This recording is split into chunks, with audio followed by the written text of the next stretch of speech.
میں نے ایک ویڈیو میں جملہ کہا تھا اپنے پرانے کسی ویڈیو میں، مجھ سے کسی نے پوچھا کہ اس فدق کے واقعے کا کوئی تو حل ہونا چاہیے نا۔ میں نے کہا کہ اہل سنت کے افراد جس طرح سے جنگ جمل اور صفین میں کہتے ہیں کہ حضرت عائشہ کی اجتہادی غلطی تھی، اور جنگ صفین میں کہتے ہیں کہ معاویہ ابن ہند کی اجتہادی غلطی تھی، اسی طرح سے وہ یہ بات کا اقرار کرتے ہیں کہ فدق نہ دینا حضرت ابوبکر کی اجتہادی غلطی تھی، کہ فدق نہ دینا حضرت ابوبکر کی اجتہادی غلطی تھی، حق تھا سیدہ کا۔ ممکن ہے کہ ابوبکر صدیق سے خطا ہوئی ہو کہ فدق نہ دینا حضرت ابوبکر کی اجتہادی غلطی تھی۔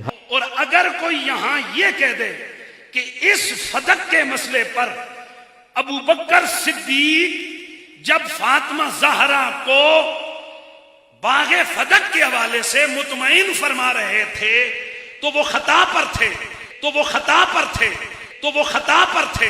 کہ فدق نہ دینا حضرت ابوبکر کی اجتہادی غلطی تھی۔ کہ بی بی پاک نے قرآن پہ عمل کیا، ابوبکر صدیق نے حدیث پہ عمل کیا، تو حدیث کے سننے میں بھی تو غلطی لگ سکتی ہے ابوبکر صدیق رضی اللہ تعالیٰ عنہ کو، تو حدیث کے سننے میں بھی تو غلطی لگ سکتی ہے ابوبکر صدیق رضی اللہ تعالیٰ عنہ کو، کہ فدق نہ دینا حضرت ابوبکر کی اجتہادی غلطی تھی۔ تو ان کو سمجھنے میں خطا اجتہادی لگ سکتی ہے، کہ فدق نہ دینا حضرت ابوبکر کی اجتہادی غلطی تھی۔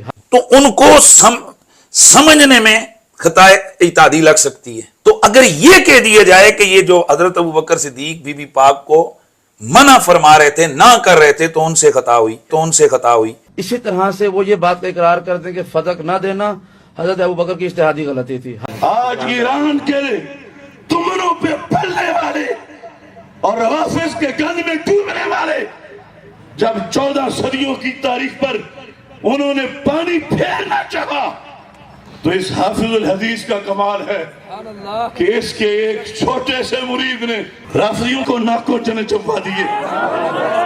4 مہینے جیل میں رہ کر ہم نے دنیا کو بتایا ہے کہ جو بحر عقیدہ ہے وہی جیل میں بھی ہے، اور جو جیل میں ہے وہی بحر ہے۔ اس بنیاد پر حق کا ساتھ دو۔